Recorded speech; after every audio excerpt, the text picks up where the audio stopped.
welcome to another episode of Exploring Careers in Tech.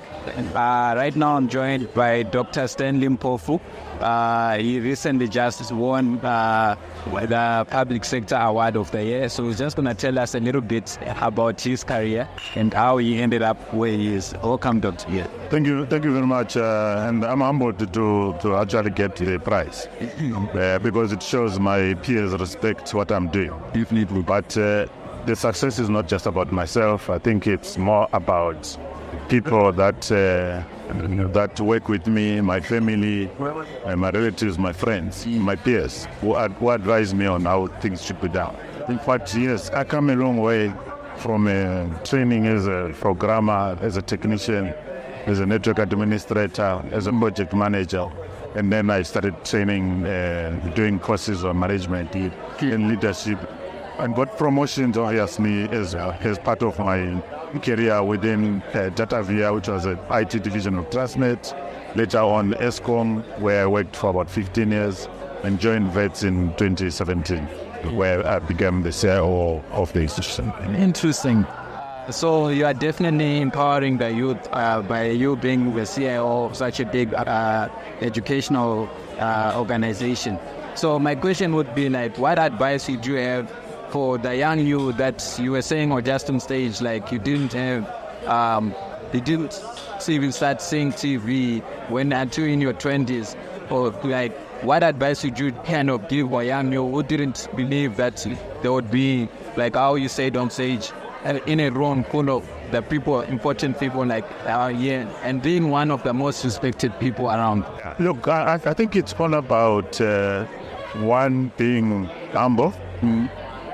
And if you are still young and you are still have a long way to go in terms of your career, the best thing is to work hard, to have the right attitudes, work hard, be respectful. I think with those you'll go a long way, because when you work hard, then you are able to tackle challenges that you come across. And you must also be very determined and be prepared to come across difficulties. Life is not as easy. The stuff that we see on cartoons is not real. Life requires one to focus, pay attention, decide where you want to go, and put effort into that. Yeah, I didn't get here because I was smart. I got here because I worked hard, and I was focused.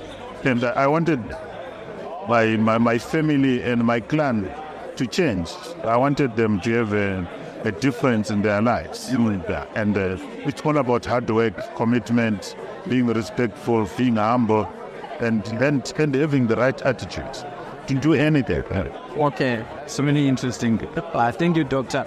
For you, how important was maybe discipline and maybe networking? What really brought you to this place? Like, how do you think, like, what was the secret sauce? What was? Look, I don't want to. I'll put things in my perspective, but I'm not saying the rest is negative. What I'm going to tell you that I don't smoke, I don't drink. Yes. And I put efforts in everything that I'm tasked to do. In a working environment, whether I was at DataVia, some of my colleagues were not willing to go to the North, Pretoria, Pietersburg, then saying it was, I was always prepared to go there. Botswana, I was prepared to go there. When I was in ESCOM and there were challenges in certain parts of ESCOM, and they asked me, do you want to go? We want you to go in 6 days. I was always prepared. So one of the things is you must always be prepared to deal with the challenges that your employer gives you, and be positive about it every time, because sometimes it's not about money.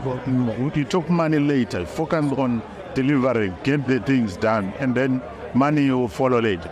Yeah, it's the attitude that you must have for perseverance. Great. Thank you very much. Thank you. Really appreciate it. Thank you. Congratulations. Thank you very much.